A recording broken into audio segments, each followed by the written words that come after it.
تو سدرا نے اسے کچھ نہ بتایا۔ اس طرح سدرا کا دیا ہوا راشن مولوی صاحب نے پورا مہینہ چلا لیا، اور پھر اس نے ایک دوسری ترکیب سوچی اور دوبارہ سے جواد کے گھر جا پہنچا۔ مولوی صاحب کو دیکھ کر سدرا خوش ہو گئی۔ ارے مولوی صاحب، کیسے ہیں آپ؟ اور میرا بیٹا بابر کیسا ہے؟ میں تو بالکل ٹھیک ہوں۔ اب تو بابر بھی کافی صحت مند ہو گیا ہے۔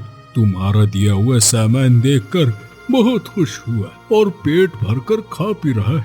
اس نے تمہارا اور جواد کا حال چال پوچھا ہے، اور ہاں، ایک خوشی کی بات ہے، وہ ایک لڑکی سے شادی کرنا چاہتا ہے، مگر اس کے پاس اتنے پیسے نہیں ہیں۔ یہ سن کر سدرا کی خوشی کا کوئی ٹھکانہ نہیں رہا۔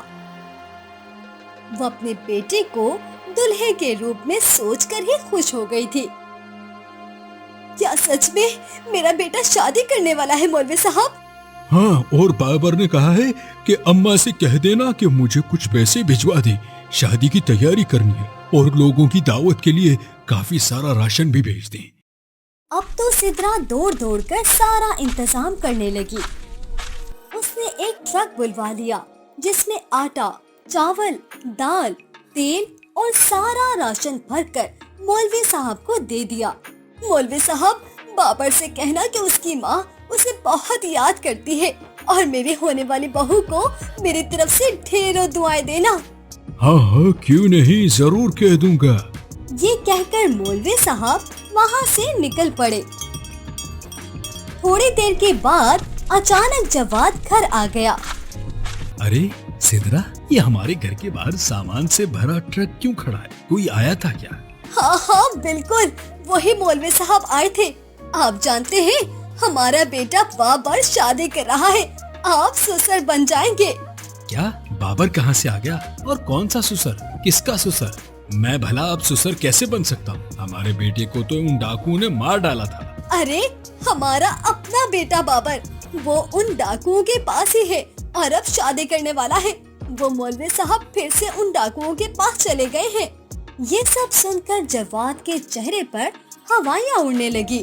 اوے سدرا، تمہارا دماغ خراب ہے۔ اس جھوٹے اور فراڈ مولوی نے تم سے جو کہا تم نے سب مان لیا۔ کہیں وہ تمہیں لوٹ کر کچھ لے تو نہیں گیا؟ ارے نہیں، میں نے انہیں کچھ خاص نہیں دیا، بس بابر کی دلہن کے لیے سونے کا ہار، کپڑے، ایک ٹوکری پھل، آٹا، چاول، دال، تیل اور بس 1 سال کا راشن ہی دیا ہے۔ اب تو جواد کا غصہ آسمان پر پہنچ گیا۔ اپنی عقل کی اندھی بیوی اور اس فراڈ مولوی پر غصہ لے کر وہ سیدھا مولوی صاحب کے گھر پہنچا۔ مولوی کے پاس پہنچ کر جواد نے ہاتھ جوڑ کر کہا، مولوی صاحب، مجھے معاف کر دیجیے۔ میں آج کے بعد کبھی کم کھانے والے غریب کو نہیں ڈھونڈوں گا، اور اپنی کنجوسی کو بھی ہمیشہ کے لیے چھوڑ دوں گا۔ میں سمجھ گیا ہوں کہ آپ مجھ سے اسی بات کا بدلہ لے رہے ہیں۔ ٹھیک ہے جواد، میں تمہیں معاف کرتا ہوں، لیکن آج کے بعد تم کبھی بھی کنجوسی سے کام نہیں لوگے، اور ہر مہینے اللہ نے تمہیں جو مال دیا ہے اس سے خیرات کرو گے، اور 10 غریب لوگوں کو کھلے دل سے کھانا کھلاؤ گے۔ مجھے منظور ہے مولوی صاحب، اب مجھے سمجھ آ گئی ہے کہ یہ دولت جو میرے رب نے مجھے دی ہے، یہ ساری ایک صندوق میں سنبھال کر رکھنے کے لیے نہیں، بلکہ اس کو اللہ کی راہ میں خرچ کرنے کے لیے ملی ہے۔ بے فکر ہو کر جاؤ اور اب چین سے رہو۔